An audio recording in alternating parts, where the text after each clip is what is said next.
Assalamualaikum warahmatullahi wabarakatuh. Selamat pagi anak-anak. Kita kembali bertemu dengan Ibu dalam pelajaran otomatisasi dan tata kelola kepegawaian. Kita masih memasuki kompetensi dasar yang ketiga.14, yaitu menerapkan prosedur pemberhentian pegawai. Ini adalah minggu yang kedua atau pertemuan yang kedua. Pada materi ini Ibu akan membagi ke dalam dua video atau dua materi. Untuk materi yang pertama yaitu tentang hak-hak pegawai. Yang dimaksud ini adalah pegawai yang non PNS. Sedangkan nanti pada bagian yang kedua atau video berikutnya tentang hak-hak pegawai untuk ASN atau aparatur sipil negara. Anak-anak, silakan kalian perhatikan materi selanjutnya.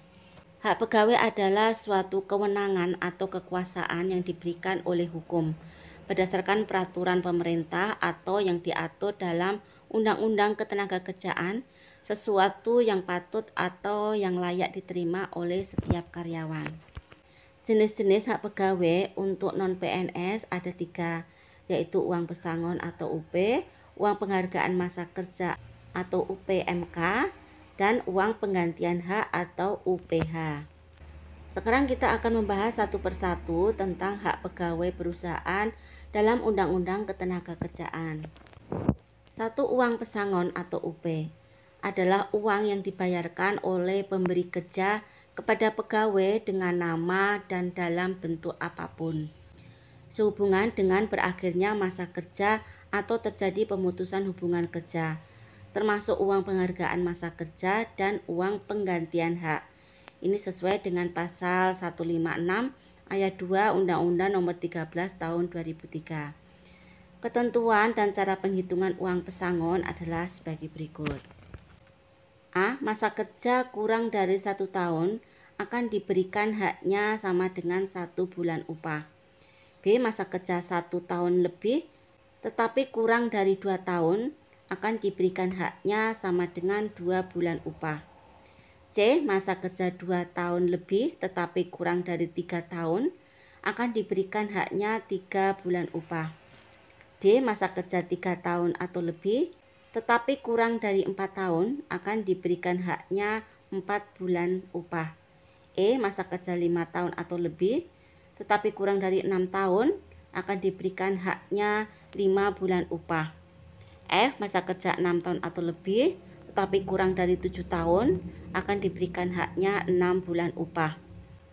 G. Masa kerja 7 tahun atau lebih tetapi kurang dari 8 tahun akan diberikan haknya 7 bulan upah. H. Masa kerja 8 tahun atau lebih sama dengan akan diberikan haknya sebesar 9 bulan upah. 2. Uang penghargaan masa kerja atau UPMK. Penghitungan uang penghargaan masa kerja pegawai yang telah bekerja minimal 3 tahun di sebuah perusahaan memiliki hak untuk menerima penghargaan berupa uang apabila terjadi pemutusan hubungan kerja. Penghitungan uang penghargaan masa kerja dimaksud dalam ayat 1 Undang-Undang Ketenagakerjaan pasal 156 ayat 3 ditetapkan sebagai berikut. A. Masa kerja 3 tahun atau lebih tetapi kurang dari 6 tahun akan diberikan haknya 2 bulan upah. B. Masa kerja 6 tahun atau lebih tetapi kurang dari 9 tahun maka akan diberikan 3 bulan upah. C. Masa kerja 9 tahun atau lebih tetapi kurang dari 12 tahun akan diberikan haknya 4 bulan upah. D. Masa kerja 12 tahun atau lebih tetapi kurang dari 15 tahun akan diberikan haknya 5 bulan upah. E. Masa kerja 15 tahun atau lebih tetapi kurang dari 18 tahun akan diberikan haknya 6 bulan upah. F. Masa kerja 18 tahun atau lebih tetapi kurang dari 21 tahun akan diberikan haknya 7 bulan upah.